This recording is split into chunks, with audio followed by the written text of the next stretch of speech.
Alright, what is up everyone, and welcome back to another WandaVision episode prep video. This is going to be the prep video for episode 7, and in this video we're going to go over everything you need to know before watching episode 7, as well as all of the most popular theories of what is to come.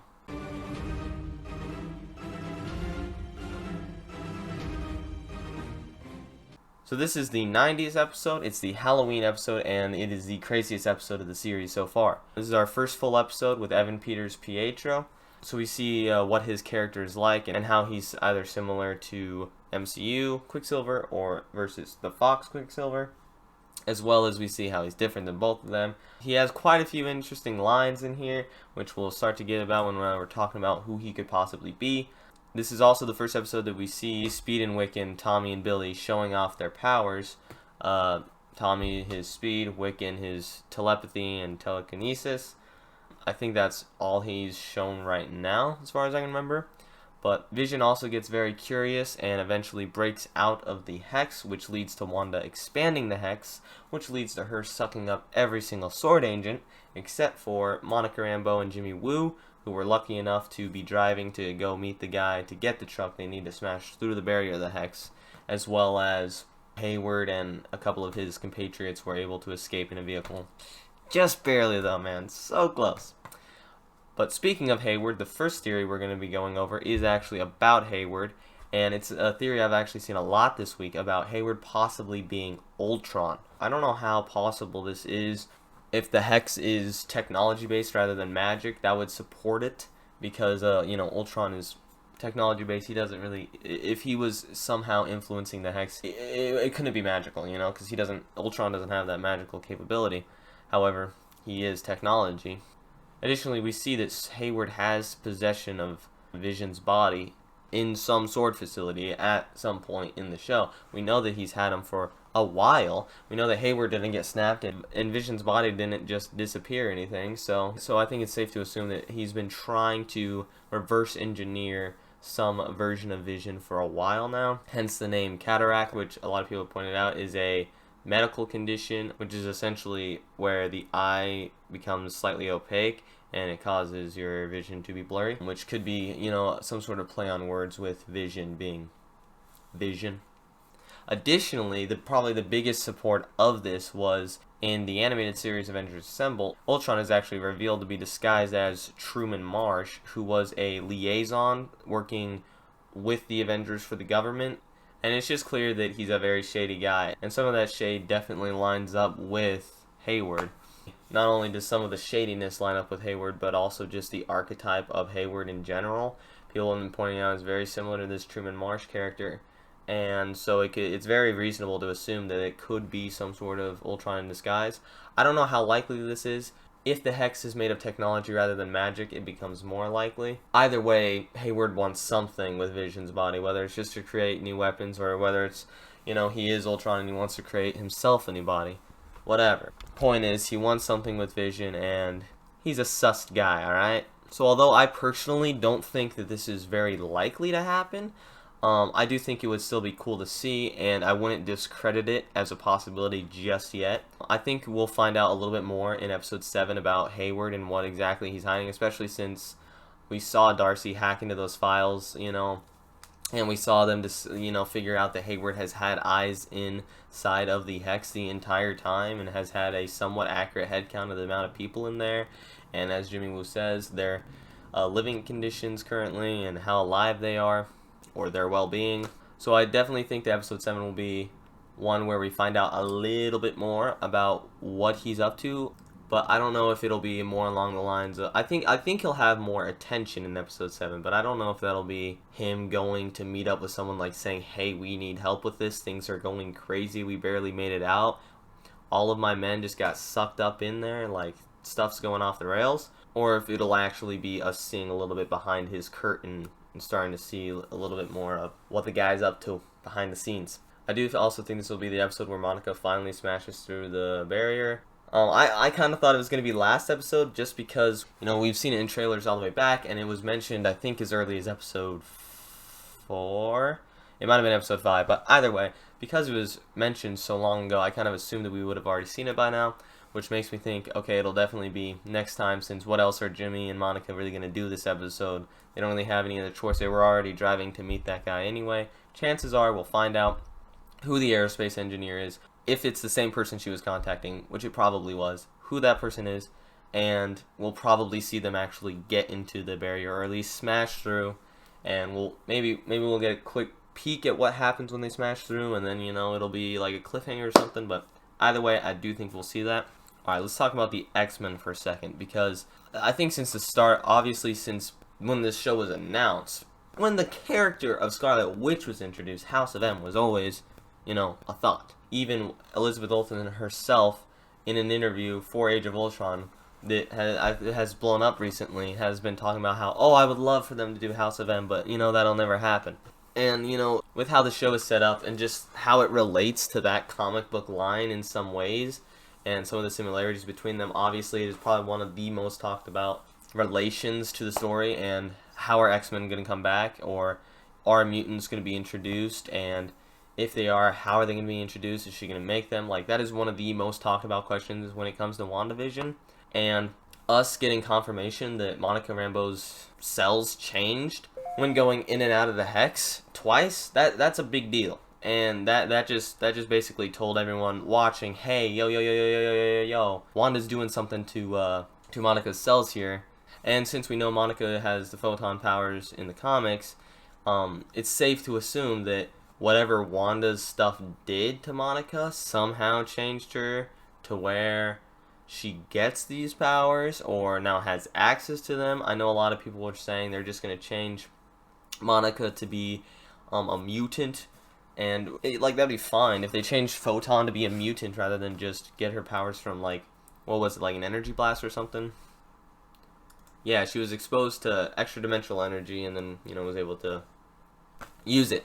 But, you know, if they change it to the X-Men, it would be no big deal. And then a lot of people are saying the way they're going to do that is, say, Monica had a genetic predisposition the same way Pietro and Wanda did, and that's why Hydra chose Sokovia, because we find out from the Shuri files that Sokovians have this weird genetic predisposition. I don't remember the exact words that it says, but it's something along those lines. And so people are saying, okay, well, they could have the mutant gene be something that's dormant and has been dormant forever, and then just have, whenever people pass through the Hex, have it activate that. I think this would be preferred over the option of just everyone who gets sucked into the Hex has powers, because, I don't know, it feels kind of weird that just this entire town of New Jersey and nothing else has powers, so I think people would prefer that. But I still think that you'd still run into some problems, like with Wolverine or Professor X and Magneto, where Wolverine is meant to be a super old mutant who has been through a lot and lived a long time. Professor X and Magneto are supposed to be very experienced mutants, and that's why the other mutants, whatever side they're on, choose to follow them and turn to them for leadership because they have that experience and that knowledge. So it would be interesting to see how they do that. However, I think for the most part right now, all X-Men being introduced as a whole right now relies purely on Evan Peters and what his character does. Because if his character turns out to be a Mephisto, a Nightmare, a combination, whatever it is, if it turns out to be something that's not actually a Quicksilver, whether it be from another universe, whether it be from the Fox universe, or whether it be from her imagination, whatever, if he is something more than just a Quicksilver and he does end up being a Mephisto or a Nightmare or something like that, then that kind of changes the odds of the big cameo this season being an X-Men. If he was a Quicksilver pulled from another universe or something like that, then chances are the big cameo will be an X-Men, whether it's a Magneto or whatever. Even if it isn't more likely that it'll be that, it becomes more possible and more reasonable to think that, just because we got Quicksilver, who is an X-Men mutant confirmed from a universe, you know? And that'll allow us to get a Magneto or another X-Men cameo, big cameo, mutant from another universe. But if he ends up being a Mephisto or Nightmare, chances are the cameo's probably not going to be a mutant, at least in my opinion. I think that if that is the case, they'll go down a road of, it could be Dr. Strange, it could be anybody. I just think that for them to do a big X-Men cameo, they would have wanted that partial setup with Evan Peters already, because if he reveals to be a Nightmare or Mephisto or something, and then we have a Magneto come in being, filling out the whole family tree of Wanda. Her living her perfect sitcom life, the parents come into town episode, you know what I'm saying? For that to happen, I feel like they would want that previous setup with Quicksilver, and if they don't have that, I feel like the chances of us seeing Magneto or something like that becomes smaller, because Magneto is Wanda and Pietro's father. But if this Pietro isn't actually a Pietro, it just seems less likely that they would introduce a Magneto, because they're kind of saying, oh no, this guy's not actually a mutant, So I don't know which direction they're going to take it. I just feel like if Evan Peters is anybody other than a Quicksilver, the chances of us getting the big Luke Skywalker cameo, which I know she didn't say that, but that's just what we're referring to the cameo as, I don't think that would be a mutant. However, if he is a mutant, I think, yeah, chances are it's probably going to be a Magneto or another mutant. Moving on to Quicksilver. It feels like we were just talking about him for 30 hours, but we're just going to focus on him, just him for just a second. Question is he really Quicksilver? This is probably one of the biggest questions since he was first seen in the freaking doorway. Is he a mutant? Is he really a Quicksilver from another world, or is he one of these villains disguised, which a lot of people have thought?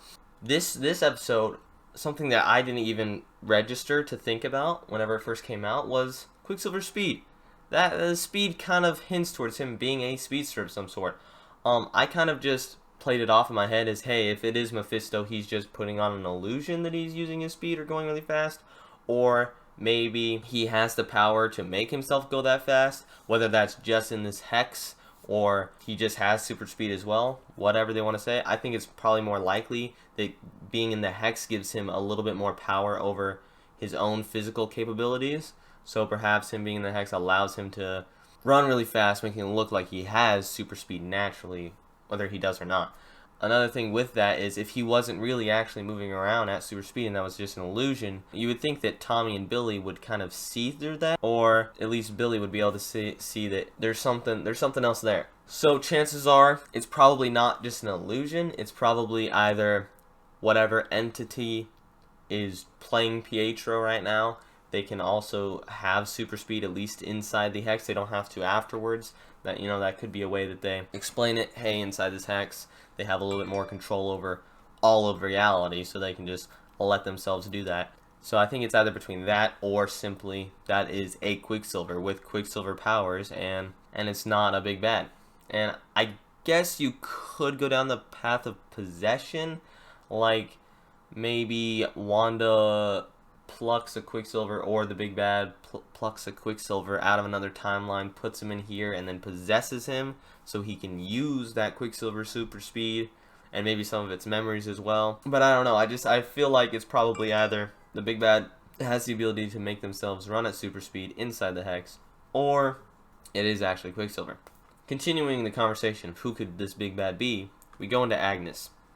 Recently, I've seen some people shifting their views from Agatha being Agatha Harkness and working with a Mephisto to being a Agatha Harkness Mephisto nightmare combo mesh character thing. I think this is probable mostly because of the current situation with China and their limitations on television and stuff, not being able to show like demonic imagery, the devil, and certain other restrictions that they have over there. However, I don't know. I feel like the chances are that Agnes is just Agatha Harkness, and she's not these other characters. She might be connected to them, and I think this evidence kind of comes in the form of, in this most recent episode, we don't see her necklace / brooch anywhere that she's had on all of her other outfits.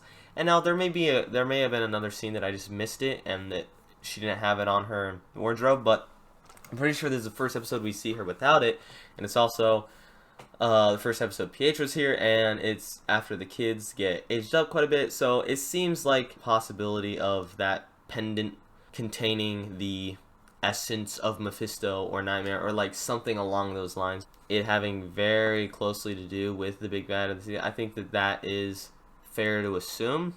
And so if you wanted to go ahead and say, okay, Pietro comes in, Agnes no longer has the necklace thing, and the kids are where they are in their lives right now.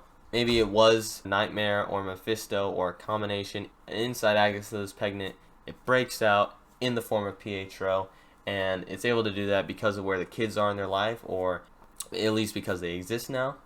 And although the pendant might not actually be related to anything, I think it's very interesting that we've seen it on her in every single outfit except for this last episode.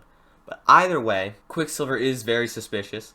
Either he's just, winking at the camera with every line he says of unleash hell, demon spawn, and stuff like that, or those are genuinely in there for the purpose of giving us hints that this Pietro is not exactly to be trusted, and perhaps he's not who we think he is. Either it's there for a wink at the camera, or it actually has some grounds. Either way, it's very weird that multiple times and multiple lines now have been said that kind of hint towards him being something else. I personally still think that Agnes is Agatha Harkness, and that the big bad, I think we're getting a Mephisto / Nightmare. I think if they want to appease Chinese audiences, that they're going to change the character in somewhat to fit that better. However, I was also seeing something about them introducing Tibet into the MCU, which China's not okay with that either. So if they're okay with that, then they're probably okay with showing Mephisto,